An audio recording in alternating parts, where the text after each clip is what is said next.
तो दद्दू की चौपाल पर आप सब लोगों का बहुत बहुत स्वागत है, अभिनंदन है। इतने सारे लोग आए, पूना से आ गई, समीक्षा जी आ गई, और हमारे हरि जोशी जी, वरिष्ठतम व्यंग्यकार। ये तम क्यों लगा दिया आपने? हैं? प्रकाश लगाइए, तम क्यों लगा दिया आपने?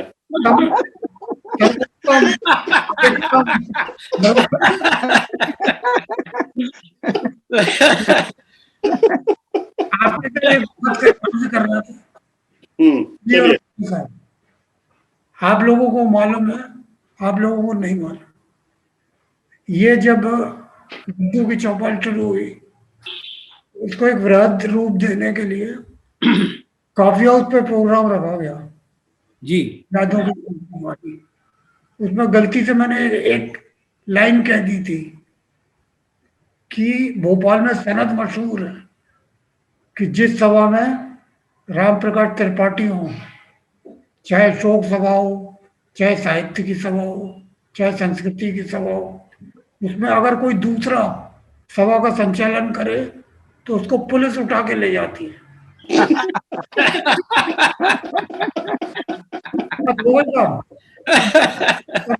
उसके बाद 400-500 कहीं निकल गए। एक तो पेशवा आया, उसमें फिर राम प्रकाश जी आए, प्रमोद आए, सुनील आए, और साहब शो चला बढ़िया।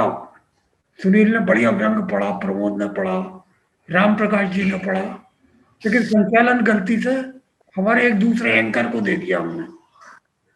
तो जब पूरी रिकॉर्डिंग हो गई तो आखिर में पता पड़ा कि राम प्रकाश जी की रिकॉर्डिंग ठीक हुई है, सुनील और प्रमोद का ऑडियो गायब हो गया। इसलिए मैं कहता हूँ, राम प्रकाश जी जिस सभा में हो वहां संचालन में कत्ते ही नहीं करूंगा। तो आज की सभा का संचालन आदरणीय राम प्रकाश जी को सौंपता हूँ। स्वागत स्वागत स्वागत। नमस्कार। नमस्कार। नमस्कार जी।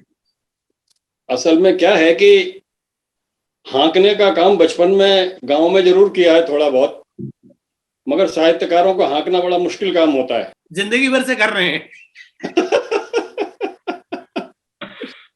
तो असल में हुआ ये कि जब मैंने कुछ लोगों से कहा कि ये चौपाल दद्दू की बैठने वाली है, तो मुझे ये कहा गया कि काय दद्दू की नहीं, कद्दू की चौपाल है। मैंने कहा कद्दू की कैसे चौपाल है? बोले कद्दू की चौपाल का मतलब ये है कि जब सोशल डिस्टेंसिंग इतनी ज्यादा है कि कोई अलग अलग शहरों में बैठे हैं, कहीं बहुत किलोमीटर्स की दूरी पे बैठे हैं, तो काय की चौपाल? चौपाल में तो सामने आमने बैठो, जैसे अभी लोहड़ी हुई, उसमें कुछ गजकें खाओ, कुछ रेवड़ियां खाओ, मूंगफलियां खाओ, गपशप करो, ये सब करो, तो चौपाल होती है। मगर हुआ ये कि मुल्क में हालात ऐसे पैदा हो गए कि आप पास बैठ नहीं सकते, तो आपको दूर दूर कर दिया गया है, और उसके लिए शब्द भी दे दिया गया है, सोशल डिस्टेंसिंग। आप सामाजिक रूप से करीब नहीं आ सकते, ये दिक्कत हो गई। बहरहाल व्यंग्यकार तो अपनी अपनी बात कहेंगे, और ये बड़े सौभाग्य की बात है कि बहुत सारे वरिष्ठ लोग हमारे साथ मौजूद हैं। मेरे सामने एक बड़ी दिक्कत है कि ये तय नहीं कर पा रहा हूं कि वीरेंद्र जैन ज्यादा वरिष्ठ है या हरि जोशी जी ज्यादा वरिष्ठ है, क्योंकि दोनों के दोनों साप्ताहिक हिंदुस्तान और धर्मयुग के लेखक हैं। इसने कौन सी तारीख में किसने पहले छपा लिया, इसका बड़ा झंझट है। दोनों ही 70 के पार के हैं, इसलिए भी तय नहीं कर सकते कि ये कौन है। तो मैं तो सिक्का डाल लूंगा कुल मिलाकर के इनकी वरिष्ठता को निर्धारित करने के लिए, और कोई चारा नहीं है मेरे पास। बहरहाल ये बड़ी अच्छी बात है कि मध्य प्रदेश में तो एक तरह से हिंदी व्यंग का जनक माना जाता है, जिसमें हरिशंकर परसाई, शरद जोशी जैसे लोग हुए हैं, और उसके बाद बहुत सारी पीढ़ियों के बहुत सारे लोगों ने अपने व्यंगों की रचना करने की कोशिश की है। एक इस बात पे जो कहना चाहता हूं वो ये है कि सबके परिचय में अगर मैं बार बार कहूंगा कि ये इन तमाम सारी पत्रिकाओं में छपे, इन तमाम सारी पत्रिकाओं में छपे, देश भर की पत्रिकाओं में छपे, तो बड़ी दिक्कत हो जाएगी। इसलिए ये मैं कॉमनली सबके लिए कह देता हूं कि यहाँ जितने भी लोग उपस्थित हैं वो देश भर की पत्रिकाओं में छपे हैं और समादृत हुए हैं, और उनकी बहुत प्रशंसा हुई है। ये भी मैं कह देना चाहता हूं कि सब लोगों को बहुत सारे सम्मान यथोचित मिले हैं, अलग अलग। हमें नहीं। ये कॉमन परिचय है सबका। कल ही मैंने प्रमोद को बोला पुरस्कार और मैं सम्मान मिले हैं, पुरस्कार मैंने नहीं कहा। और अपमान ऐसा नहीं है, बैंक में भी अगर आपको माला पहना दी गई है तो सम्मान तो हो गया। अच्छा तो दिक्कत है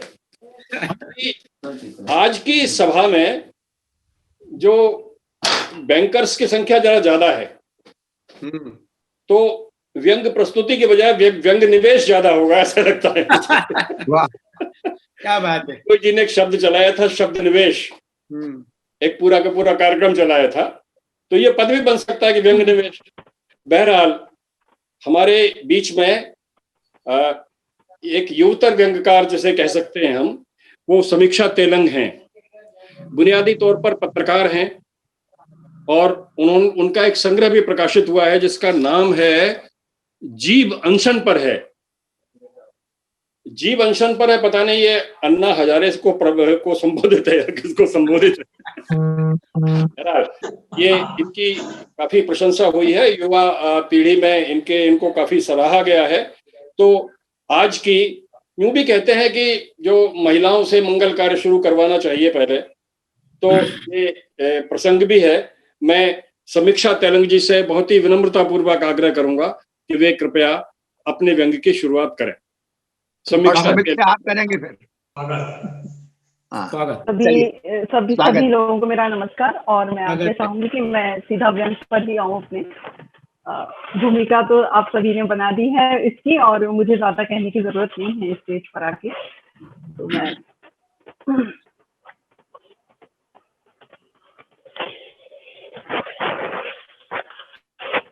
मेरी व्यंग रचना का नाम है राग मालकोंस में बेदरबारी महाराज। आवाज आ रही है सभी को? जी अरे संगीत की शास्त्रीय सभा में मालकोंस की प्रथम अधिछेदी हुई। उधर से एक राजनीतिक पार्टी की अशास्त्रीय नायक सीना तान के धड़धड़ाते हुए प्रवेश कर ऐसा लगा शुरू हुए आलाप पर सीधे छोटे ख्याल के कानों ने आक्रमण कर दिया। कहा जाए तो तानसेन की बैठक तानसेन के लिए ज्यादा प्रतीक है, लेकिन जो आए वो तो कान के कच्चे भी थे, और जब बोलते हुए शब्द टपकाए तो मुंह से भी बेस्वाद निकले। फिर भी इस अधपके कच्चे माल को सजाने वाले वहां काफी थे। इतने थे कि मालकों की ठंडी काफी बना चुके थे। नेताजी आकर अपनी सीट पर पधारे। जो लोग उस सीट पर पहले से बैठे थे वे उन्हें एकाएक देखकर अपनी सीट से उठ खड़े हुए। खाली सीट नेताजी के नाम हुई। ये लोग भरे हुए सब सीट हड़पने का फंडा ज्यादा तरीके से जानते हैं। उनके पास उनके ढेरों समर्थन से पधारे। सियासत पर तालियां बजाने का काम वे ही व्यक्ति भी कर सकते हैं, बखूबी कर सकते थे। उन्हें भी पता था कि संगीत के रसिक तो सब पर ताली बजाते हैं। बंदिश के बीच होने वाला भाषण तानसेन की शास्त्रीय सभा में बेशक एक चुटकी के समान था, तो जाहिर था कि संगीत प्रेमी पर होने वाला यह अत्याचार वो ताली बजाकर तो नहीं झेलते। नेताजी ने अगले 2 से 3 मिनट तक आंखें बंद करके ध्यान मुद्रा में अमृत तुल्य संगीत का रसास्वादन किया। से ज्यादा करते तो उन्हें हाजमा खराब होने के चक्कर में बैरन लौटने की नौबत आ जाती। गजब है, इतने अल्प समय में गायक अपनी तान भी पूरी नहीं कर पाता। सुर से उतरा हुआ तबला भी ठोक ठोक कर वापस सुर में लाने के लिए इससे ज्यादा समय लेता है। लेकिन वे यदि इससे ज्यादा समय संगीत समझने में लेते तो उनका अगला पड़ाव छूट जाता। उस 2-3 मिनट के बीच की एक चिट्ठी स्टेज पर बैठे कलाकारों के सामने पहुंच जाती है। पत्र पढ़ते ही उसके चेहरे के भाव ऐसे मानो वो अपनी बैठक को तिलांजलि देने का दुख मनाए या फिर औचक आए नावर नेता का स्वागत करे। कलाकार ने हाथों के इशारे से अपने संगतकारों को रुकने का इशारा किया। बड़े वाले नेताजी के सामने नवागत गायक क्या था? कोई वरिष्ठ कलाकार होता तो नेताजी भी इस तरह के अपमान करने से सकुचाते। फिर भी कुछ लोगों की कुंडली इतनी अधिक संकुचित होती है कि वहां से संकोच का कोच गायब रहता है। और फिर वे तो पहले ही विश्व संगीत की बैठक को रोकने की धृष्टता कर चुके थे। इस काम में वे पहला स्थान पा चुके थे। इससे पहले सभा की शुरुआत के अंत में इस तरह के राजनीतिक कार्यक्रम होते थे। क्या करते वे भी बेचारे? बरसों से जिस पार्टी में रहकर कठोर तपस्या की थी उसी को लात मारकर अपनी विरोधी पार्टी में शामिल हुए थे। तभी तो देश की राजधानी को छोड़ इतने बरसों बाद अपना घर याद आया और ये यही जताने आए थे कि अब मैं अपने घर लौट आया हूँ। उनके साथ पार्टी से मिले इतने वर्षों के संस्कार भी थे।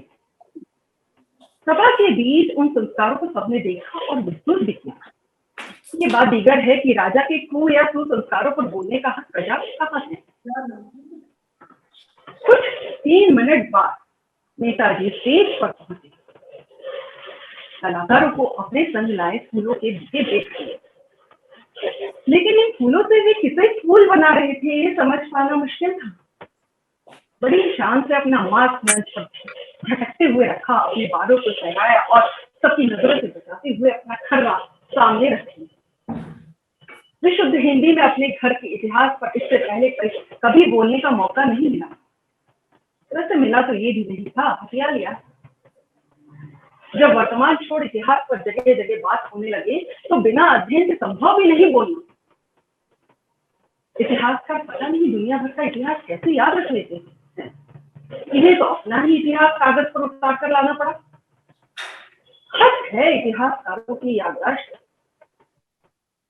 श्रोता मजबूर थे उन्हें सुनने, लेकिन उन्हें भी पंडाल के बाहर के सिंगल डिजिट तापमान से ज्यादा अंदर की तपिश अच्छी लग रही थी।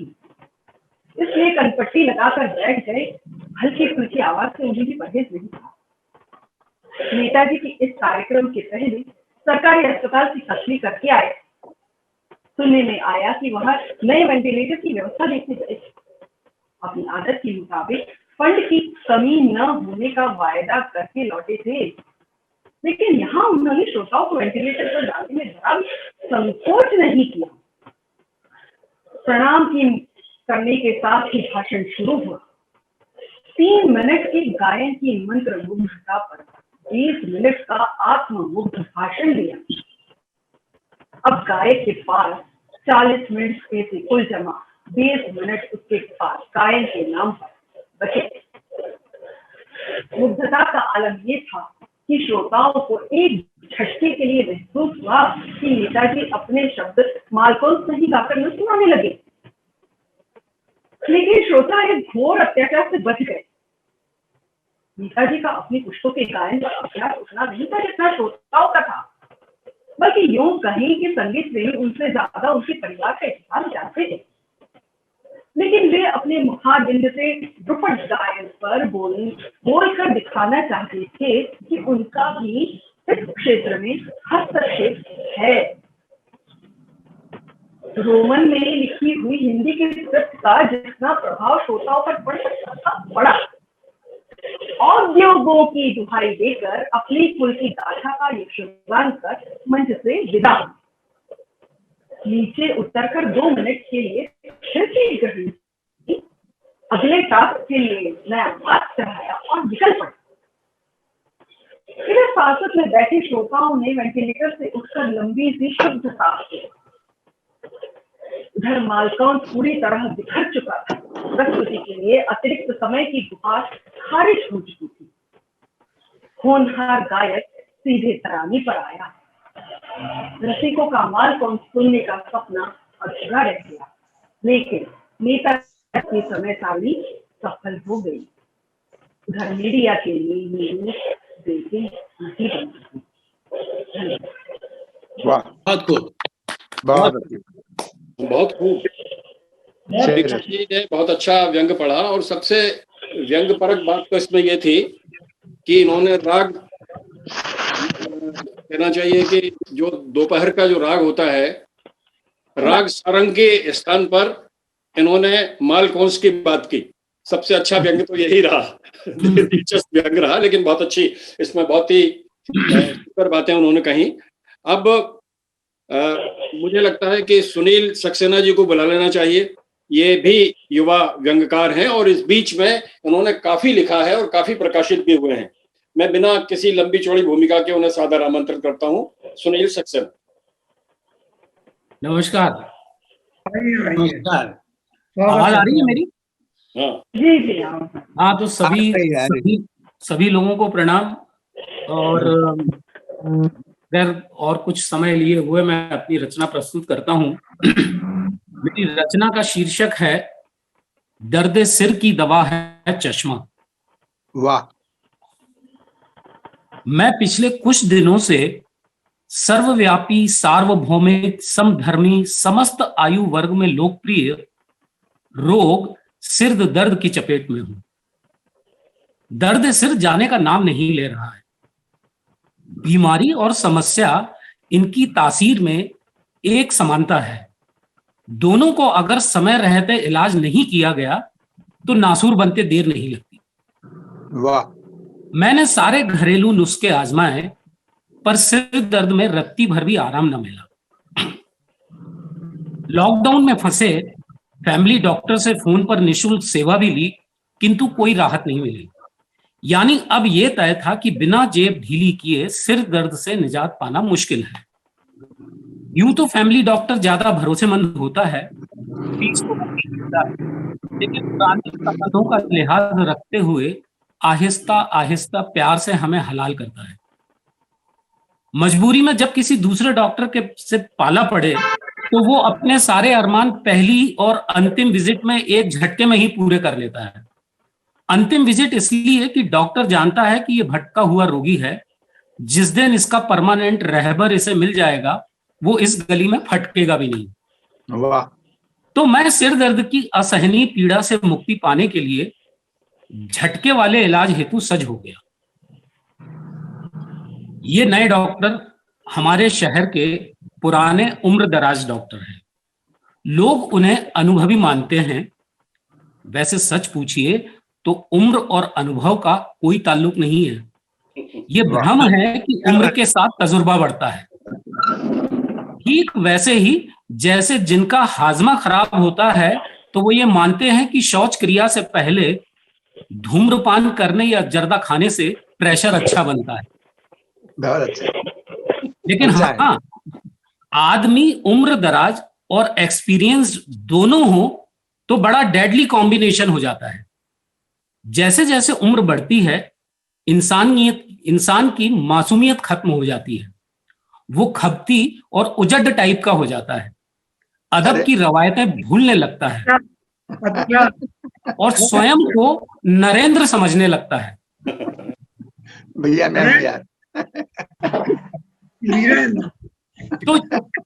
तो ये डॉक्टर साहब हमारे इलाके में शर्तिया और अचूक इलाज के साथ साथ सनकीपन के लिए भी जाने जाते हैं। रोगी के परीक्षण के दौरान जब तक रोगी की मां बहन को एक आध बार याद न कर ले, पर्चे पर दवाई नहीं लिखते। कभी कभी किसी मरीज ने जरा चू चपड़ की तो एक हाथ धौल भी जमा देते हैं।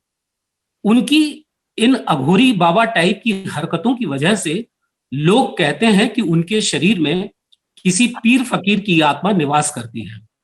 वे जितना मरीज को गलियाते हैं दवाई उतना ज्यादा असर करती है और मरीज जल्दी भला चंगा हो जाता है। मैं क्लिनिक पहुंचा तो देखा डॉक्टर साहब के कैबिन से एक मरीज बाहर हंसता हुआ निकला और अपने साथी से कह रहा था, पिछली बार आया था तो डॉक्टर साहब अबे तरह हरामी वरामी तक पहुंचे थे, इस बार तो पूरे खानदान की अच्छी तरह खबर ली है उन्होंने। लगता है अब दवाई असर करेगी, दोबारा नहीं आना पड़ेगा। मैं जब केबिन में घुसा तो डॉक्टर साहब बची खुची गालियां धीमे स्वर में दे रहे थे। मुझसे बोले, क्या तकलीफ है? मैंने कहा, पिछले 3-4 दिन से सिर में दर्द है, ठीक ही नहीं हो रहा है। सब उपाय कर लिए, फेसबुक बंद, इंस्टाग्राम बंद, व्हाट्सएप बंद, टीवी न्यूज बंद, सीरियल बंद, बीवी से चिक चिक बंद, बाल बच्चों से पिट पिट बंद, यानी मैंने स्वयं को दुनिया जहान से कट कर लिया है, फिर भी ये ढीठ सिर दर्द बना हुआ है। अब तो ऐसा लगता है कि सिर फट जाएगा। डॉक्टर साहब ने मेरी नब्ज पर हाथ रखा और बोले, आप सोचते ज्यादा हैं। कहा, अब संसार है, चिंताएं तो लगी रहती हैं। डॉक्टर साहब आपसे तुम पर आ गए। कहने लगे, अब ऐसा है, ये फिलॉसफी तुम हम पे ना पेलो। अपनी नाक तो तुमसे पहुंची नहीं जा रही और लगे हो लोगों के आंसू पहुंचने। वैसे तुम करते क्या हो? जी थोड़ा लिख लेता हूं, मैंने सकुचाते हुए कहा। लेखक हैं? जी। तो शर्मा क्यों रहे? बोलिए ना सीना ठोक के कि लेखक हैं। ये साला तुम लेखकों के साथ बड़ी प्रॉब्लम है, फिजूल में सोचने की बीमारी पाल लेते हो। डॉक्टर साहब के मुंह से साले शब्द के साथ रिश्तेदारियों की रागदारी शुरू हो गई। मैं लेखक हूं, सोचना मेरा धर्म है। अरे मैं साहित्य नहीं रचूंगा तो दर्पण कैसे बनेगा, और जब दर्पण नहीं होगा तो समाज अपना चेहरा कैसे देखेगा। मैंने लेखक के समाज के प्रति दायित्व को समझाने का प्रयास किया। डॉक्टर साहब ने मेरी नब्ज को जोर से दबाया। मुझे दर्द हुआ। वे मेरे लेखत्व को खारिज करते हुए बोले, ये तुम्हारा लेखन, साहित्य, दर्पण, परिवर्तन, क्रांति सब बेकार की बातें हैं। फालतू सोचना वोचना छोड़िए, अच्छी ग़िज़ा लीजिए, कसरत करिए, सुबह सैर पर जाइए, अपना ध्यान रखिए और परिवार का ख्याल रखिए। इतना कहकर वे मेरी आंख में झांकने लगे। थोड़ा ठहर कर बोले, तुम्हारी सिरदर्द का कारण तुम्हारी आंखें हैं। मुझे झटका लगा। मैंने कहा, मेरी नजर तो बिल्कुल ठीक है, आज तक कभी कोई परेशानी नहीं हुई देखने में। पास का, दूर का सब साफ दिखाई देता है। यही तुम्हारी बीमारी है, जिसे तुम साफ स्पष्ट उजला कह रहे हो। दरअसल वो वैसा नहीं है। जो जैसा है वो तुमको दिखता ही नहीं है, और यही तुम्हारे रोग की जड़ है। तो डॉक्टर साहब, इसका कोई इलाज होगा? है ना, चश्मा। सिर दर्द का इलाज चश्मा? मैं बुदबुदाया। मर्ज है सिर का, खराबी है आंखों में, दवा है चश्मा। क्या अजब गजब बीमारी है। बिल्कुल मेरे प्यारे मादरे वतन के मौजूदा हालात की तरह कि बीमारी कुछ है और इलाज कुछ चल रहा है। रोग जस का तस और रोगी बेचारा पिसा जा रहा है। डॉक्टर साहब अपनी फितरत के विपरीत मेरी फिरकी लेने लगे। क्या सोच रहे हैं? अरे बिना चश्मे के लेखक लेखक नहीं लगता। जितनी पावर का चश्मा उतना बड़ा लेखक। तुम चश्मा लगाकर तो देखो, सिर दर्द तो चुटकियों में गायब हो जाएगा, और तो और दुनिया को देखने की दृष्टि भी बदल जाएगी तुम्हारी। वाह। मैं डॉक्टर साहब की सलाह मानने को विवश हो गया। डॉक्टर भगवान का रूप होते हैं और भगवान कभी झूठ नहीं बोलते, लिहाजा मैंने उनके बताए हुए नेत्र रोग विशेषज्ञ के पास चला गया। नेत्र विशेषज्ञ ने मेरी उम्र पूछी और आश्चर्य से कहा, कमाल है, आपको अभी तक चश्मा नहीं लगा। बड़ा जुल्म किया है आपने अपनी आंखों के साथ। वो तो भला हो उन डॉक्टर का जिसने आपको समय रहते मेरे पास भेज दिया। कुछ दिन और लापरवाही करते तो आपकी आंखों की रोशनी जा सकती थी। ये लीजिए चश्मा, अब आज से यही आपकी आंखें हैं। मुझे चश्मे से कुछ दिन तक चीजें साफ बेदाग नजर आईं, फिर धुंधला दिखाई देने लगा। मैं डॉक्टर के पास जाता हूं, वो हर बार चश्मे का नंबर बढ़ा देता है। मेरे चश्मे की फ्रेम वही है, नंबर बढ़ते जा रहे हैं। कई बार सोचता हूं कि बगैर चश्मे के ही ठीक था। सिरदर्द तो था, इतने दिनों सहा, आगे भी सह लेता। बस सिर दर्द से कभी कोई मरा है भला? पर वो डॉक्टर की आंखों की रोशनी चले जाने वाली बात से मैं बहुत डर गया था, घबरा गया था। मैं अंधा होना नहीं चाहता। मैं अब 24 घंटे चश्मा लगाता हूं। विश्वास करिए, सोते वक्त भी चश्मा नहीं उतारता, पर सर दर्द कायम है, जाने का नाम नहीं लेता। वाह वाह। ये मुल्क की मेहरबानी है कि सिरदर्द नहीं जाता और बना ही रहता है। ऐसे हालात मौजूद हैं कि सिरदर्द बना रहता है। एक और इसमें सुनील ने बहुत अच्छी बात की वो ये कि समीक्षा ने जो राग शुरू किया था, जी, अपनी चर्चा में रागदारी को आगे बढ़ा दिया। तो मुझे लगता है कि अब निवेश का कार्यक्रम शुरू किया जाए। और प्रमोद तांबट मौजूद हैं, हालांकि बहुत अच्छे सामाजिक कार्यकर्ता रहे हैं, बहुत सारे आंदोलनों में जुड़े हुए हैं, बहुत धस करके उन्होंने चीजों को देखा है, समाज के अंदर समाज की विसंगतियों को। देखते हैं हमारे सामने वो क्या लेकर के आते हैं। श्री प्रमोद तांबट। धन्यवाद। मेरे को आज बड़ा अच्छा लग रहा है कि मैं पहले भी हरी सर के साथ में, श्रीकांत भाई के साथ में और वीरेंद्र सर के साथ में पहले मंचों पे पाठ कर चुका हूँ। ऑनलाइन समीक्षा जी के साथ में और सुनील सक्सेना के साथ में कर चुका हूँ। आप सबके साथ दोबारा मुझे व्यंग पाठ करने का मौका मिला, अच्छा लग रहा। तो मेरा व्यंग का शीर्षक है सेकुलर की गाली। ये मैंने पहले भी पढ़ा था लेकिन वो एयर नहीं हो पाया, इसलिए मैं दोबारा पढ़ना चाहता हूँ। सेकुलर की गाली। विगत कुछ स्वर्णिम वर्षों में एक नई गाली इजाद हुई, सेकुलर की गाली। इस गाली का इस्तेमाल भारतीय संस्कृति के कुछ उच्च कोटि के सुसंस्कृत रक्षकगण ज्यादा कर रहे हैं। गाली गलौज के राष्ट्रीय सेंसस के आंकड़ों पर यदि गौर किया जाए तो पाया जाएगा कि इस अधुनातन गाली का प्रयोग इन दिनों मां बहन की परंपरागत लोकप्रिय भारतीय गालियों से भी कहीं ज्यादा तादाद में हो रहा है। सोशल मीडिया पर तो इसका उपयोग एक स्पेशल किस्म की प्रतिबद्धता एवं समर्पण की भावना के साथ होता दिखाई देता है, जिसकी परिणति जूतम फेंक में भी हो जाए तो कोई आश्चर्य न हो। सोशल मीडिया पर जूते चप्पलों की चलती फिरती इमोजियां उपलब्ध करा दी जाए। घातक जिह्वा शस्त्र से लैस संस्कृति के रक्षकों को यदि आपकी कोई छोटी मोटी तुच्छ सी प्रगतिशीलता जरा सी भी नापसंद हो आई तो वे आप पर अंधाधुंध तरीके से सेकुलर की गाली की बौछार कर मारेंगे, जिसके साथ साले, हरामजादे, सुअर के पिल्ले और माता बहनों के साथ बलात्कारिक निकटता से संबंधित लोकप्रिय विशेषण भी चिपके हुए आपकी ओर चले आएंगे। आपके पास धराशायी होने के अलावा दूसरा कोई चारा नहीं होगा। प्रत्युत्तर में दे मारने के लिए आपको तुरंत दूसरी कोई वजनदार गाली भी नहीं सूझेगी। सूझ भी गई तो आप में इतनी हिम्मत नहीं होगी कि आप सांड को लाल कपड़ा दिखाकर ललकार सकें। ऐतिहासिक अर्थों में आप भले ही किसी कोण से प्रगतिशील न हो, मगर यदि आप बाबा आदम के जमाने की किसी भी एक पुरातन संस्कृति को ढोने वाले हम्माल नहीं है तो समझिए सेकुलर की गाली आप पर निशाना साधे आसपास ही कहीं मौजूद है। वह आपकी सूक्ष्म सी की सेकुलर हरकत पर किसी भी क्षण उस गाइडेड मिसाइल की तीव्रता के साथ आपकी ओर सनसनाती हुई आ सकती है, जिसको वैदिक पद्धति से तैयार कर आधुनिक युद्धक विमानों पर लोड कर रखा गया है।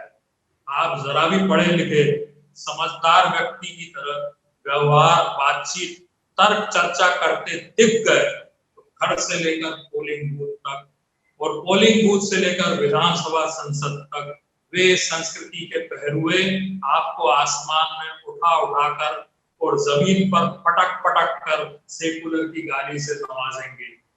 और कहीं आपने संविधान, लोकतांत्रिक मूल्य और खासकर धर्म को राजनीति से अलग रखने की बात कर दी तो वे सिर्फ सेकुलर की गाली से अपना गुस्सा शांत नहीं करेंगे, बल्कि लाठी डंडों के परिचालन की दी गई ट्रेनिंग का प्रैक्टिकल भी करके दिखाएंगे। आप इंसानियत छोड़कर किसी न किसी धर्म के ध्वजावाहक नहीं है तो फिर आप पक्का सेकुलर है। भले ही आपके निजी अथवा अकादमिक अथवा सांस्थानिक बाप दादों ने कभी आपको सेकुलरिज्म की सही परिभाषा सिखाई ही ना हो। यदि आप सेकुलर हैं तो फिर आपसे बड़ा पापी इस दुनिया में कोई हो ही नहीं सकता। आपके अभिव्यक्ति की आपकी कुव्वत पर निर्भर करेगा कि आप राष्ट्रद्रोही भी हो सकते हैं या नहीं। सेकुलर है तो आप पक्का कांग्रेसी, समाजवादी या कम्युनिस्ट होंगे, अर्बन नक्सली भी हो सकते हैं। एक चुपचाप घर में बैठने वाला सीधा साधा आम भारतीय नागरिक जिस पर सत्य और अहिंसा का भूत भी सवार हो, कभी इतना नीच और कमीना हो ही नहीं सकता जो सेकुलरों जैसी अश्लील हरकतें करता फिरे। एक जमाने में सेकुलर हो या ना हो, सेकुलर होना फक्र की बात हुआ करती थी। देश में बड़े बड़े लोग सेकुलर हुए और बड़े बड़े सेकुलर हुए। देश के संविधान में भी सेकुलर स्टेट होने की घोषणा बड़े फख्र के साथ लिखी हुई, इसलिए लोग भी बिना डरे सेकुलर होने की हिम्मत कर लिया करते थे। झुंड के झुंड लोग देश में सेकुलर बनकर फकराते देखे गए। बाद में पता नहीं कैसे यह फख्र नामक शब्द शर्म में और फिर धीरे धीरे अश्लील गाली में तब्दील हो गया और लोग सेकुलर की गाली दे मारने में बड़ा फख्र समझने लगे। सेकुलर होना सबसे बड़ा अपराध हो गया। हद तो यह है कि आप चोर डाकू हो सकते हैं, मिलावटखोर, जमाखोर, सूदखोर, काला बाजारी हो सकते हैं, आप भ्रष्टाचारी, दुराचारी, व्यभिचारी, बलात्कारी हो सकते हैं, यहाँ तक कि आपका देशद्रोही होना भी बर्दाश्त किया जा सकता है। परंतु यदि आप सेकुलर सी हरकत करते हुए रंगे हाथों पकड़े गए तो आपको दुनिया का सबसे बड़ा खूंखार अपराधी घोषित कर दिया जाएगा, जो सुअर, कुत्ता और कमीना भी होगा।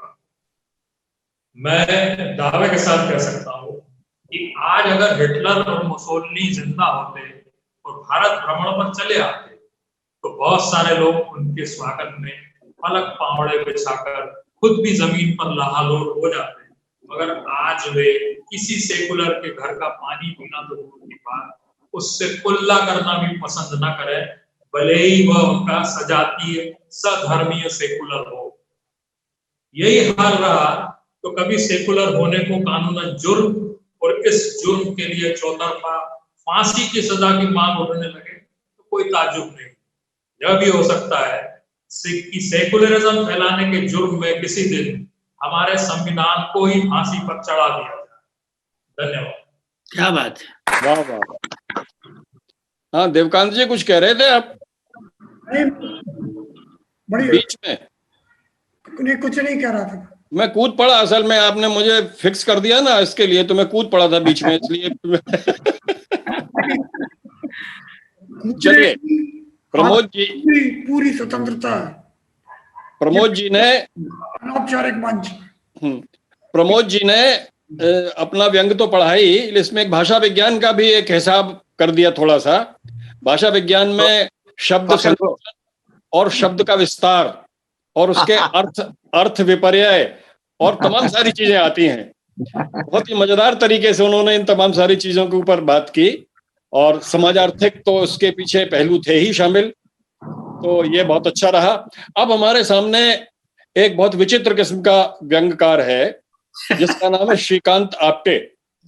अब इनमें दिक्कत ये है कि ये कब व्यंग करते करते चित्रोपमता उसमें घुसेड़ देंगे, कब इसमें नाटकीय संवाद उसमें आ जाएंगे, कब इस तरह की बहुत सारी चीजें हैं, कब इसमें अपना निवेश कर देंगे, शब्द निवेश कर देंगे, ये तमाम सारी चीजें हैं।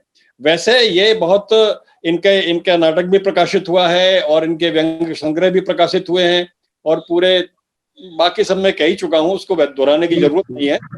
अब देखना यह है कि आज ये क्या कमाल करते हैं। श्रीकांत आप्टे।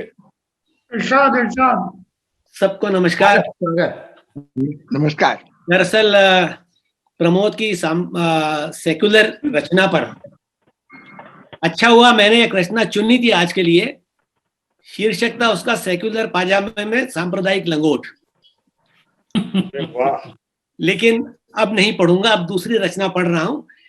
रचना थोड़ी पुरानी है लेकिन आज के माहौल में भी ठीक बैठती है और अभी तक कहीं प्रकाशित भी नहीं हुई है, और इसका पाठ भी पहली बार ही कर रहा हूं, तो कहीं रचना है, कुछ ऊंच नीच हो जाए तो पहले क्षमा मांग लेता हूं मैं। रचना का शीर्षक है बाजार में मुरारी लाल। एक है मुरारी लाल, हमारे मोहल्ले में रहता है। 20 साल पहले दफ्तर से कर्जा लेकर बनाए छोटे से घर में रहता है। घर से थोड़ा सा ही कम पुराना एक स्कूटर है मुरारी लाल के पास। उसके हिसाब से ठाठ की सवारी है, बढ़िया काम आ रही है, एवरेज थोड़ा कम है पर चलता है। दहेज में मिला sofa, double bed, fridge, TV सब कुछ है घर में, अलबत्ता पुराने हैं पर हैं तो, और काम भी चला ही रहे परिवार का। कम से कम मुरारी लाल और उसकी पत्नी दोनों को कोई शिकायत नहीं है पुराने घर, स्कूटर और तमाम पुरानी चीजों से। बढ़िया चल रही जिंदगी उनकी, कम से कम मुझे तो यही लगता रहा।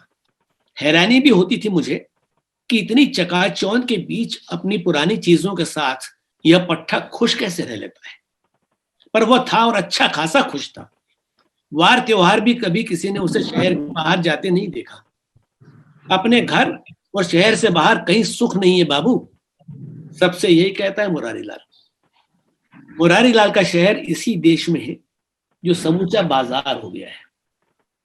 बाजार जहां उधार देने के लिए बहुत से उधार बैठे हैं।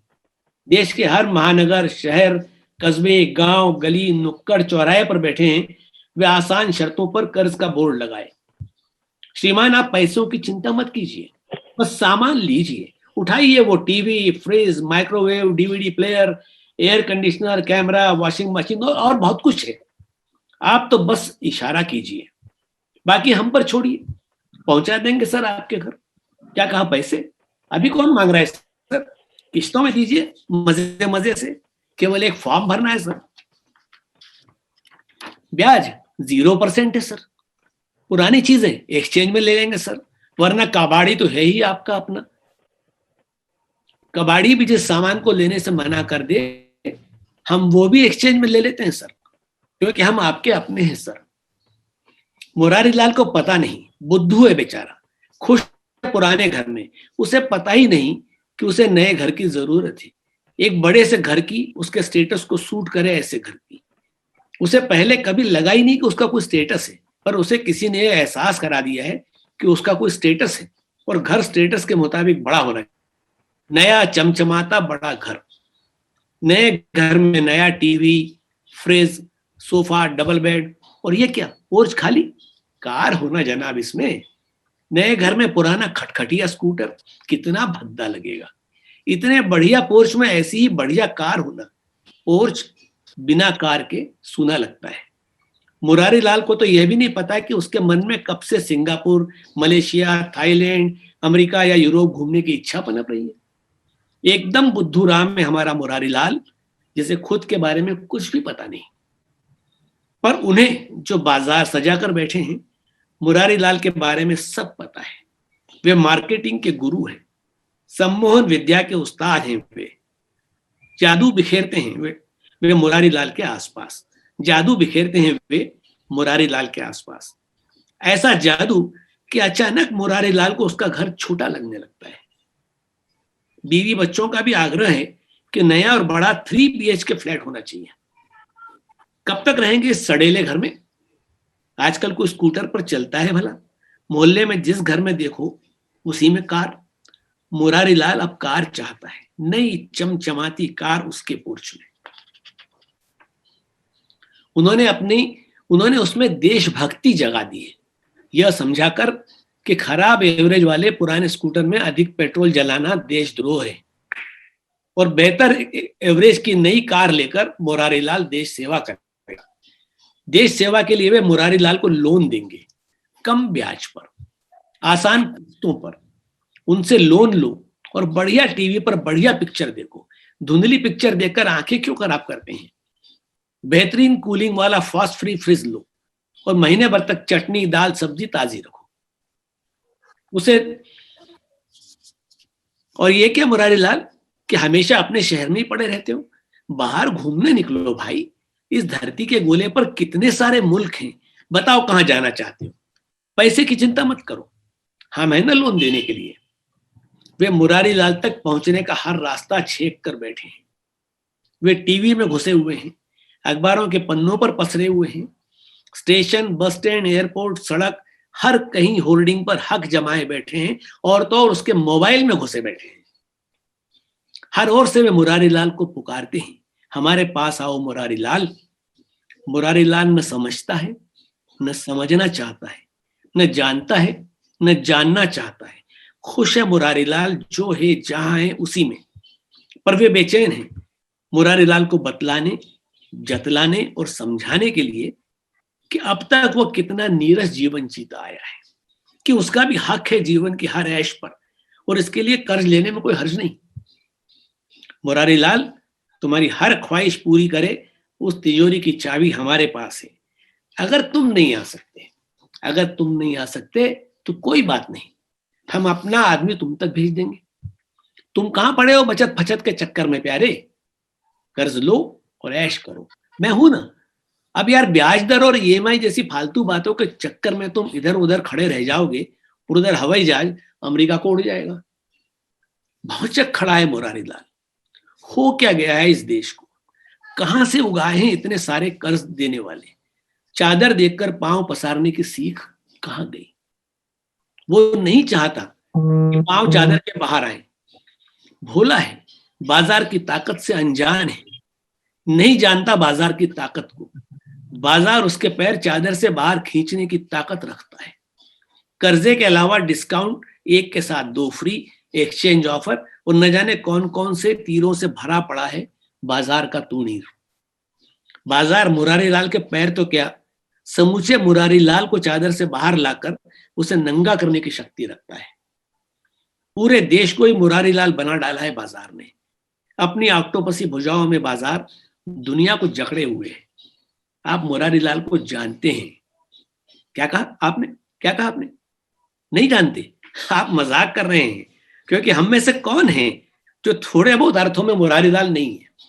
धन्यवाद। क्या बात, बहुत सुंदर, बहुत बढ़िया। एक उपभोक्ता समाज की रचना कैसे होती है जी, इस उपभोक्ता समाज की रचना कैसे होती है और किस तरह मनुष्य को उपभोक्ता बनाया जाता है और सुविधाओं का गुलाम बनाया जाता है और कर्जदार बनाया जाता है, इसकी परंपरा बड़ी पुरानी है हमारे देश में।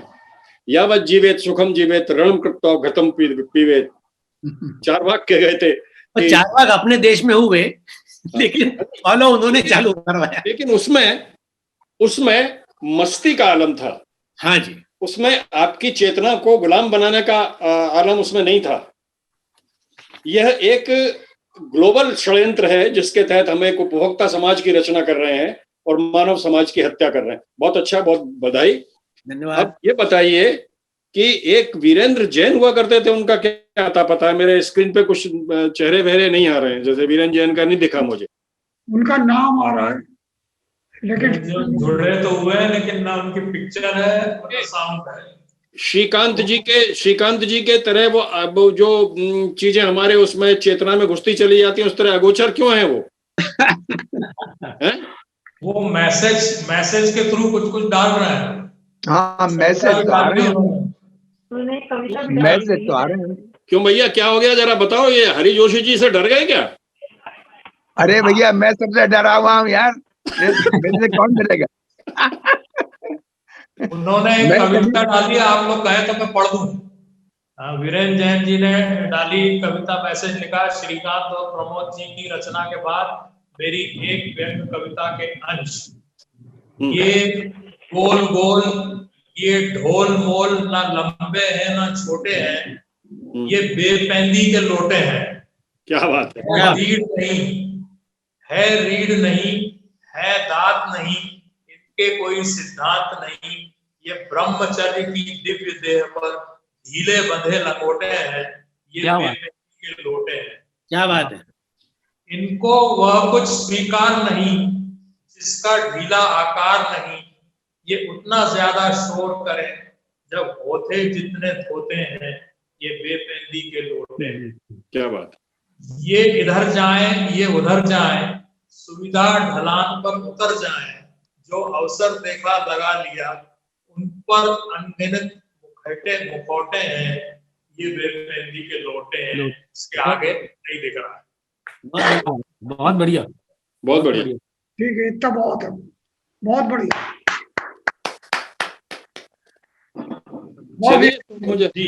चलिए आगे। तो वो प्रकार नमूदार होंगे कि नहीं होंगे? तो धन्यवाद, मुझे लगता है वो मैसेज से ही दे रहा है अपने। धन्यवाद आ गया उनका। चलिए, उनका प्रतिनिधित्व तो हो गया। चलिए आगे बढ़ सकते हैं। अब आगे बढ़ सकते हैं। अब आगे तो केवल वरिष्ठतम रह गए हैं हमारे पास। फिर आपने तब वाला तम कहा ना, इसीलिए तो मैं कह रहा हूँ इन्वर्टेड कोमा में वो। भैया अभी तम शुरू नहीं हुआ, अभी 3 घंटे बकाया है। भैया ये अनवार इस्लाम भी आ गए, यहाँ सुन रहे हैं मेरे पास बैठ करके। अच्छा बहुत अच्छा है, सबकी बहुत जन्म पत्री लिख रहे हैं। अच्छा। जी, यहाँ मौजूद में सर्वाधिक उम्र दराज व्यंकर जोशी जी हैं। बिल्कुल है। उस लिहाज से मैंने इन्हें उच्चतम कहा था। उच्चतम तो ठीक है, एक ही शब्द है। आप भी लेकिन मगर इसमें लंबाई नापनी पड़ेगी देवकान।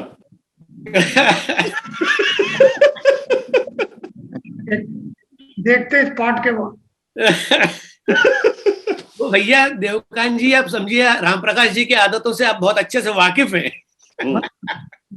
चलिए, अब मैं हरि जोशी जी को बुलाता हूं, लेकिन हरि जोशी जी बुनियादी तौर पर मैकेनिकल इंजीनियर की उन्होंने पढ़ाई की। हालांकि इंजीनियरिंग कभी नहीं की, उन्होंने दूसरे लोगों को मैकेनिकल इंजीनियर बनाया। ये काम किया, पॉलिटेक्निक में यहाँ थे। और बहुत जैसे जितना मुस्कुराते हैं, जितने कोमल कोमल दिखते हैं, वैसे हैं नहीं। इनने बहुत पंगे किए हैं और मंत्रियों से भी बहुत सारे पंगे किए हैं, जिनका मैं सब गवाह रहा हूं। और एक जमाने में बड़े व्यवस्था विरोधी हुआ करते थे, आजकल का पता नहीं है मुझे, लेकिन उन्होंने व्यवस्था के विरोध में काफी कुछ लिखा है। ये कवि भी हैं, इन्होंने कविता संग्रह भी प्रकाशित किए हैं, इनके व्यंग संग्रह भी बहुत सारे प्रकाशित हुए हैं। काफी लंबा अरसा रहा है और काफी चर्चित रहे हैं ये। साप्ताहिक हिंदुस्तान और धर्मयुग में इनकी रचनाएं लगातार प्रकाशित होती रही हैं, उनका अपना महत्व रहा है। और सबसे खास परिचय मुझे देना चाहता हूं, इनकी शान में कोई मैं कमी नहीं रखना चाहता, क्योंकि मेरा इनका रिश्ता कुछ ऐसा है कि अगर मैंने इनके शान में जरा सी गुस्ताखी कर दी तो मेरे घर का खाना खराब हो जाएगा शाम का। ये बड़ी दिक्कत है। तो बहरहाल ये मैं ऐसे 2 लोगों को सिर्फ जानता हूं जिनका एक पैर अमेरिका में और एक पैर हिंदुस्तान में रहता है। उनमें एक है हरि जोशी जी और दूसरे नरेंद्र मोदी।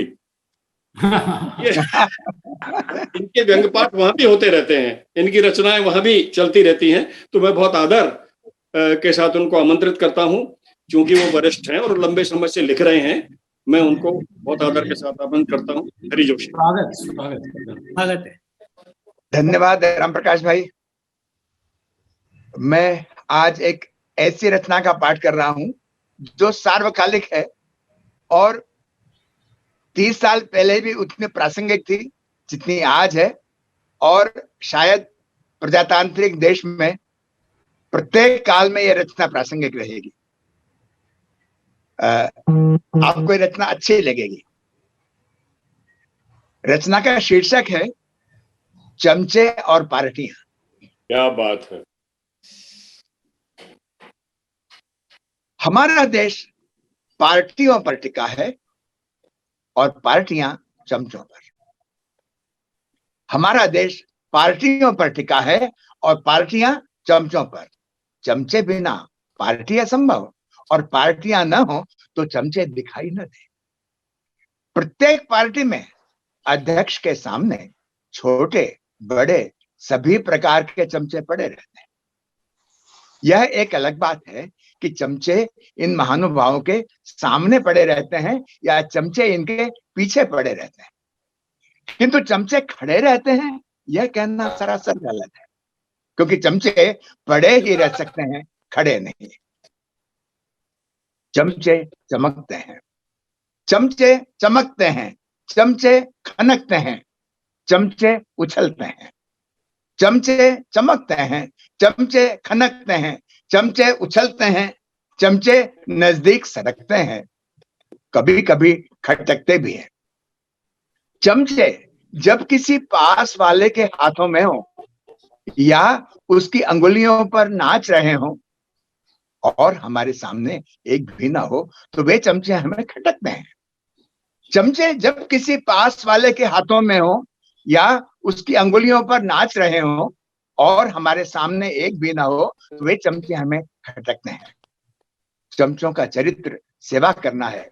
वे मिठाई अतिथि के मुंह तक ले जाने का दुष्कर कार्य करते हैं। किसी के हाथों में रहने से उनकी शोभा बढ़ती है तथा जिनके हाथों में वे होते हैं उन्हें गर्व की अनुभूति होती है। महत्वपूर्ण व्यक्ति वही माना जाता है जिसके हाथों में सेवा करने को 2-4 चमचे हमेशा तैयार हो।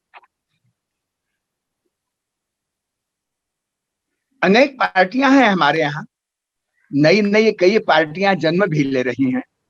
जिन पार्टियों में रसमलाई खाने की सुविधा होती है, चमचे वहां बड़ी संख्या में एकत्र हो जाते हैं। जहां जहां रसमलाई नहीं होगी, चमचे वहां क्यों पहुंचेंगे? बहुधा पार्टियों की चुप्पी चमचे ही दूर करते हैं। चमचे कड़वे कभी नहीं होते, चमचे चिकने होते हैं, उन पर पानी नहीं ठहर सकता। वे पानीदार हो भी कैसे सकते हैं? हाँ, उनके मुंह तो घी या मिठाई की कढ़ाई में ही होते हैं। जिन विद्वानों ने चमचा का विस्तार चतुर, मक्कार और चाटुकार से किया है, उनसे मेरे गहरे मतभेद हैं। वास्तव में वे चक्षुवान, महान तथा चारवाक शरीर के त्रिकालदर्शी होते हैं। देवकांत हंस रहे हैं, मेरे बहुत पुराने विद्यार्थी हैं। जिन विद्वानों ने चमचा का विस्तार चतुर, मक्कार और चाटुकार से किया है, उनसे मेरे गहरे मतभेद हैं। वास्तव में वे चक्षुवान, महान तथा चारवाक शरीर के त्रिकालदर्शी होते हैं। चमचे अच्छी तरह जानते हैं कि भरपूर खा लेने के बाद उनके आका तो और खाएंगे नहीं, चमचे बाद में किस काम आएंगे? एक पार्टी में मैं आमंत्रित था। मेरा एक पूर्व छात्र भी वहां आया जो राजनीतिक दृष्टि से महत्वपूर्ण हो गया था। एक पार्टी में मैं आमंत्रित था, मेरा एक पूर्व छात्र भी वहां आया जो राजनीतिक दृष्टि से महत्वपूर्ण था। चमचों की दीवार के कारण बहुत देर तक वह मुझे देख न सका, किंतु जैसे ही उसकी निगाह मुझ पर पड़ी, उसने मुझे नमस्कार किया। उसके नमस्कार करते ही आठों की निगाह में मैं चढ़ चुका था। वे आठों मेरी ओर लपकने को ही थे कि उनमें से एक ने पूछा, क्या ये भी कहीं के सांसद हैं? छात्र ने कहा, नहीं नहीं, सांसद नहीं, ये तो कभी जमाने में मेरे अध्यापक थे, आजकल कुछ लेखक लेखक हैं। इतना सुनते ही उन आठों ने मुंह बिचकाया। एक ने तो यहां तक कहा, अरे क्या देखते हो उधर, करेला है और नीम चढ़ा। मैं समझ गया, भारतीय परिवेश में लेखक और अध्यापक की स्थिति इससे बेहतर नहीं हो सकती। चलते चलते मैंने आशीर्वाद स्वरूप कहा, अष्ट चम्मच आसनवान भव। छात्र ने पूछा, सर यह कौन सा आशीर्वाद है? मैंने कहा, इस युग में वही व्यक्ति सफल है जिसके पास कम से कम एक आसन और 8 चमचे हों। तो चमचे हमारे देश की अमूल्य निधि हैं। चमचों का लगातार उत्पादन इस देश की जरूरत है। चमचों के बिना इस देश का विकास नहीं हो सकता। चमचों से ही इस देश की प्रगति संभव है। बहुत बहुत धन्यवाद। ये एक रचना मैंने प्रस्तुत कर दी। बहुत सुंदर, बहुत अच्छा। तो मैं समझता हूं कि अब समापन करना चाहिए। बहुत सारे लोगों ने पढ़ लिया। देवकांत जी, एक छोटा सा निवेदन है। हाँ, जोशी जी, आदरणीय जोशी जी, क्या हुआ भाई, क्या हुआ देवकांत जी? मैं कह रहा हूँ सबने पढ़ लिया। राम हाँ। जी से भी 2 शब्द सुन लेते। हाँ अवश्य, जरूर जरूर, क्यों भाई प्रमोद? बिल्कुल बिल्कुल। पैसे तो तुमने सिर्फ संचालन के दिए हैं।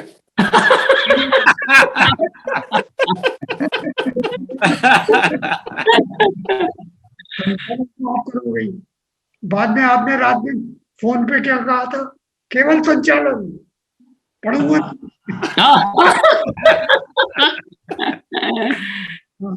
मैं जानता हूँ, मैं सुना देता हूँ। हम जैसे पाठक, हम जैसे श्रोता कहीं भी मिलेंगे आप। जैसे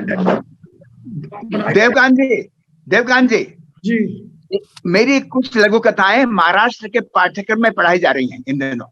अरे वाह वाह, बधाई सर, बधाई। और बधाई। और हुआ ये कि एक कार्यक्रम में मैं रचना पाठ कर रहा था, एक श्रोता ने बीच में उठकर कहा कि आप तो इंजीनियरिंग के प्रोफेसर रहे हैं, क्या आपने कभी इंजीनियर्स पर भी एक रचना लिखी? तो मैंने उत्तर में उनको वही रचना सुनाई जो महाराष्ट्र के पाठ्यक्रम में चल रही है। आप यदि अनुमति दें तो 3-4 मिनट की वो रचना आपके समक्ष प्रस्तुत कर दूं। राम प्रकाश जी की अनुमति है तो मैं वो रचना एक पढ़ देता हूं, क्योंकि हमारे देश में इंजीनियर्स, आर्किटेक्ट, वो किसी भी क्षेत्र के हों, राजनीति के हों, साहित्य के हों, कहीं के भी हों, उनका एक ही लक्ष्य है, उन पर टिकी हुई रचना है जो महाराष्ट्र के पाठ्यक्रम में पढ़ाई जा रही है विगत कुछ वर्षों से। ये रचना सारिका में प्रकाशित हुई थी 76-77 में। आपको रचना अच्छी लगेगी। रचना का शीर्षक है नींव। बहुमंजिला इमारत की नींव दीवार से उठ रही थी।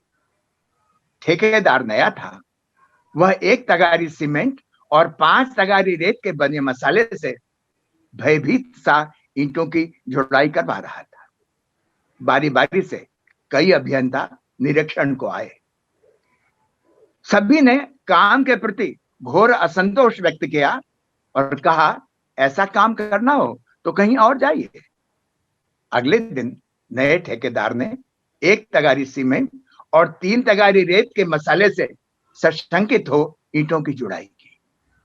बारी बारी से पुनः कई यंत्री आए। सभी ने नींव की दीवार पर एक निगाह डाली और गर्म हो गए। इस बार ठेकेदार को अंतिम चेतावनी दी, यदि कल तक काम में पर्याप्त सुधार नहीं किया गया तो काम बंद करवा दिया जाएगा। जब नए ठेकेदार के समझ में बात नहीं आई तो उसने एक अनुभवी ठेकेदार से इस समस्या पर अपनी प्रतिक्रिया चाहिए। अनुभवी ठेकेदार भी हंसा और उसने भी घाघ अभियंताओं की तरह नए ठेकेदार को मूर्ख निरूपित किया और सुधार की एक तरकीब भी बताई। अनुभवी ठेकेदार के निर्देशानुसार नए ठेकेदार ने सभी अभियंताओं के निवास पर रात्रि के प्रथम प्रहर में कुछ भारी और कुछ ज्यादा भारी लिफाफे पहुंचा दिए। अनुभवी ठेकेदार के निर्देशानुसार नए ठेकेदार ने सभी अभियंताओं के निवास पर रात्रि के प्रथम प्रहर में कुछ भारी और कुछ ज्यादा भारी लिफाफे पहुंचा दिए। लिफाफे यथा योग्य दिए गए थे। आगामी दिन नए ठेकेदार ने 1 तगारी सीमेंट और 30 तगारी रेत के बना मसाले से निश्चिंत हो ईंटों की जुड़ाई की। बारी बारी से सभी अभियंता निरीक्षण को आए। मसाले को सभी ने हाथों से रगड़ कर देखा और नए ठेकेदार की भूरी भूरी प्रशंसा की। जाते जाते सभी ने एक ही टिप्पणी की कि अब आप सही तरीके से काम करना सीखे हो, नींव ऐसे ही पुख्ता होती है।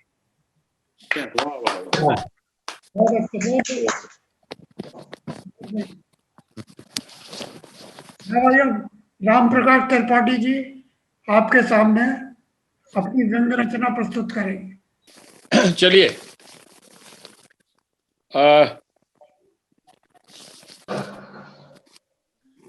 मैं असल में जो रचना करता हूं उसके लिए माफी नहीं मांगता। मैं कहता नहीं कि किसी को बुरा लगे तो मुझे माफ करना। असल में मैं रचना ही लोगों को बुरा लगे कि करता हूं। क्या बात है। तो ये रचना है ऊंची पतंग। बोलना तो नहीं चाहिए था, मगर इस कमबख्त मुंह से निकल गया कि जनतंत्र तो जनता का शासन होता है। प्रधानमंत्री से पंच तक सबको जनता चुनती है। सुनकर योगी विलक्षण हंसी हंसे। मुस्कान से ठाके तक की यात्रा हंसी ने ज्यों ही पूरी की, उनकी पेशानी पर तलखी नमीदौर होने लगी। बोले, मूर्ख, बता तेरी शादी हो गई? मैंने कहा हाँ। किसने पक्की की तेरी शादी? जाहिर है पिताजी ने की। योगी से नजरें चुराते हुए मैंने बोला, उन्होंने की है तो सोच समझ कर ही की होगी। मैंने टिप्पणी भी जड़ दी। दुल्हन तुझे पहले से जानती थी? नहीं। तू दुल्हन को जानता था? नहीं। वो कहाँ की थी और तू कहाँ का है? वो कितनी पढ़ी लिखी थी और तू कितना? जी वो गांव की थी, देहाती, और मैं शहर का। वो लगभग बिना पढ़ी लिखी और मैं बीए। मतलब यह है कि दुल्हन को चुना पिताश्री ने, जोड़ा बना बेमेल। वो गांव की, तू शहर का। वो अनपढ़, तू ग्रेजुएट। फिर भी तेरे बाल बच्चे तो हैं ही ना, गृहस्थी तो चल रही है तेरी। मुझे फिर मजबूरन हाँ कहना पड़ा। वो बोले, तेरा बाप अंतर्यामी तो था नहीं, इस चुनाव में तेरे बाप का कोई कमाल नहीं था, वो तो निमित्त मात्र था। जोड़ियां तो ऊपर से बनकर आती हैं मूर्ख। मेरा दिमाग सुन। सवाल था जनता का, जनतंत्र का, चुनाव का। योगी ने शादी में कहां कुदा दिया? मगर योगी ज्ञान पांडे थे, मेरे मन की उलझन समझ गए और समाधान मूलक स्वर में, अपने टोन में किंचित नरमी लाते हुए बोले,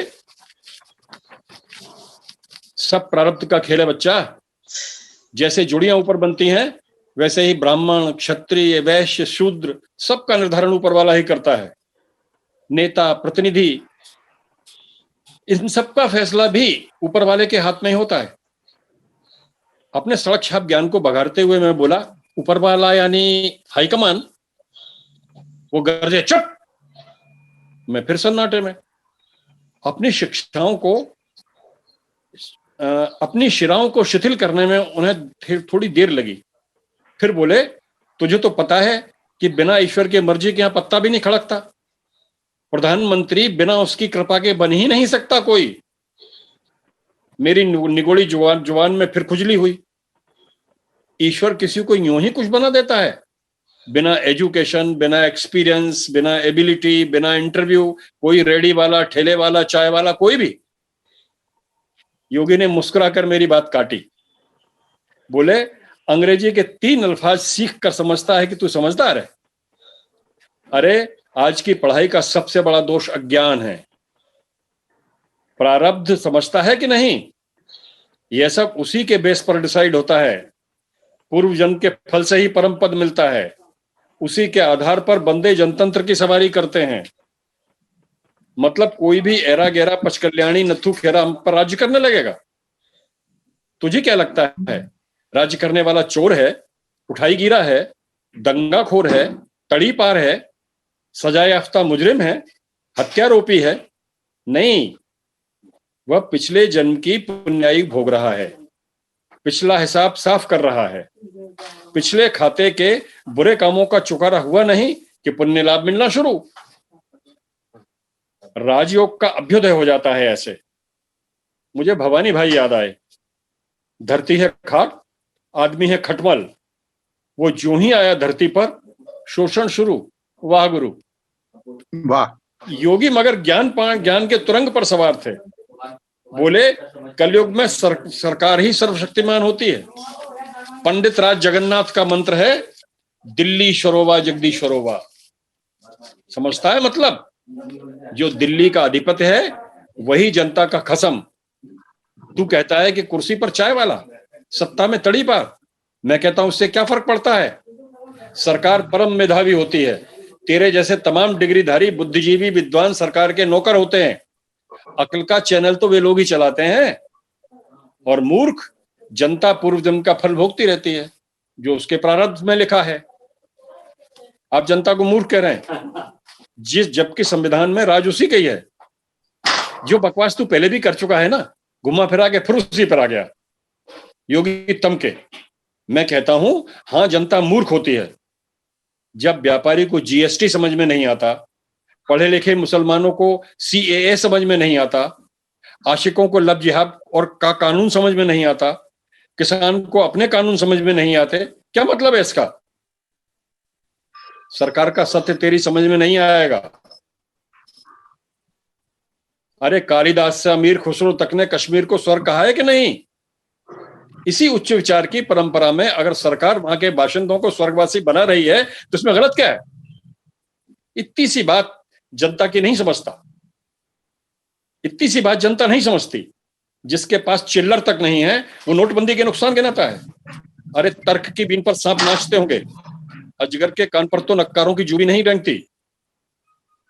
मगर आप ये तो बताइए कि प्रधानमंत्री अपने को चौकीदार कहे तो हम क्या समझें? प्रधानमंत्री पंत प्रधान होता है, वो चौकीदार और सेवक कैसे हो सकता है? समझ समझ का फेर है बच्चा। जमीन का मालिक जमींदार हो सकता है, तहसील का एहलकार तहसीलदार हो सकता है, तो संसद की सबसे ऊंची चौकी पर बैठा आदमी चौकीदार क्यों नहीं हो सकता?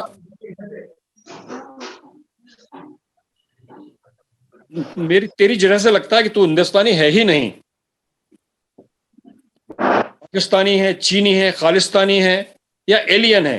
क्या है तू बता? मैं तो भक्त हूं आपका भगवान। चल चल जा, बहुत माथा खा लिया। बस योगी महाराज कुछ देर और, चंद सवाल और। अच्छा पूछ, जल्दी कर। महाराज, देश का किसान सड़क पर है, गलत कर रहा है किसान। टोपी सर पर और जूते पांव में अच्छे लगते हैं, वैसे भी किसान खेत में अच्छे लगते हैं, सड़क पर नहीं। शहर में सड़क पर सरकार में अभिजन ही सुहाते हैं, मगर महाराज जी किसान तो खेत में भी परेशान है, मंडी में, तहसील में, थाने में, सब जगह परेशान। जाएं तो जाएं कहां?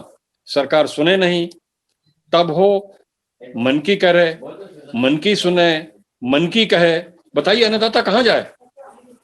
सड़क पर कड़कड़ाती ठंड में पानी लाठी की मार सहता है, जान दे रहा है, शहादत सैकड़ा तक पहुंच रही है, मगर अच्छा किसान का दर्द बता रहा है तू मुझे? वह भी जनता का ही हिस्सा है, अपने भुगतमान को भुगत रहा है। अकल से पैदल ना होता तो क्या सड़क पर होता?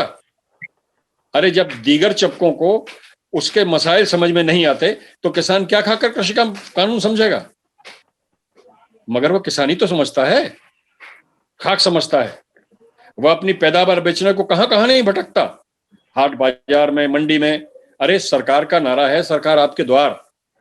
सरकार किसान के द्वार पर सबसे बड़े धन्ना सेठों को ग्राहक बनाकर, याचक बनाकर भेज रही है। उसे तो इस पर गर्व होना चाहिए कि नहीं? अच्छे दिन बैठे बैठे ही उसके घर आ रहे हैं। अच्छे दिन? मैं मनी मन हंसा और हाथ जोड़कर बोला, महाराज सिंध शिरोमणि, याचक बनकर तो रावण भी गया था राम की पर्णकुटी पर क्या हुआ? सीता का अपहरण ही ना। सीता तो भूमिजा है, हित की रेखा का लीक का नाम है सीता। कहीं उसके अपहरण की योजना तो नहीं बना रहे याचक?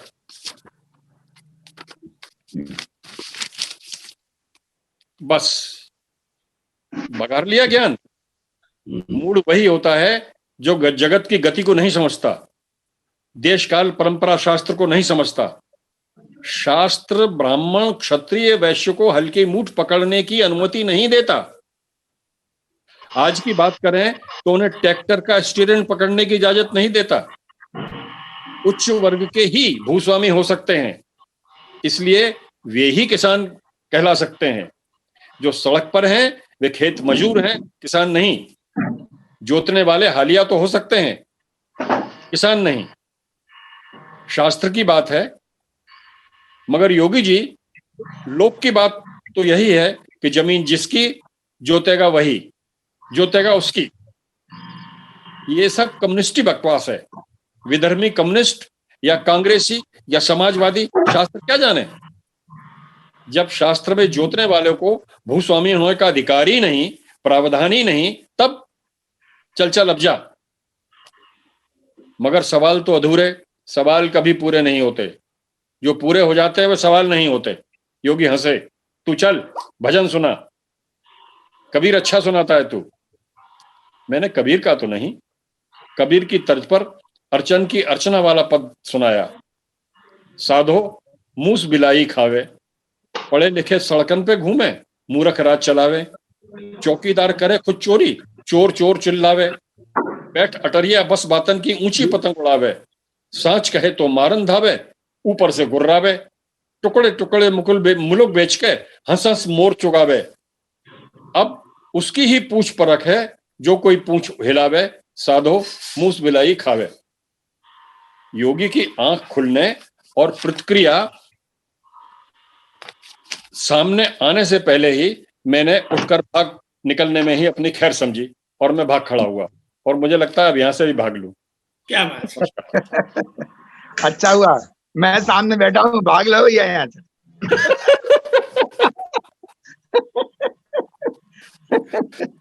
नहीं, आज बहुत अच्छा हुआ, सब लोगों ने बड़े रुचि से, बड़े मन से अपने अपने व्यंग पढ़े और अपनी अपनी धार को लोगों के सामने रखा, अपने अपने विचार को लोगों के सामने रखा। पंचायत का मतलब ही होता है, चौपाल का मतलब ही होता है कि हम खुल करके अपनी बात करें और खुल करके अपने आप को व्यक्त करें। हमारा समाज राम प्रकाश भाई, आज बहुत अरसे बाद चौपाल ने हरि जोशी जी के साथ पाठ करने का अवसर दिया। सही बात, धन्यवाद। बहुत अरसे बाद। बहुत तो सही बात है। ये आपकी चौपाल है, आप तो रोज रोज आ जाएगा। भैया रिकॉर्डिंग में बड़ी मुश्किल होती है मुझे।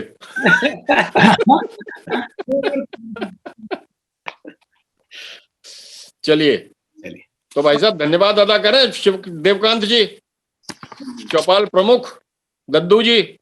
दो शब्द कह लूं, 50 साल बाद हरि जोशी जी के दर्शन हुए, आपटे जी के 30-40 साल बाद दर्शन हुए। चौपाल के लिए, मेरे लिए कोई हमेशा सारे लोगों से मिलने, तो आज आप सब लोगों का बहुत बहुत धन्यवाद। दद्दू की राम राम।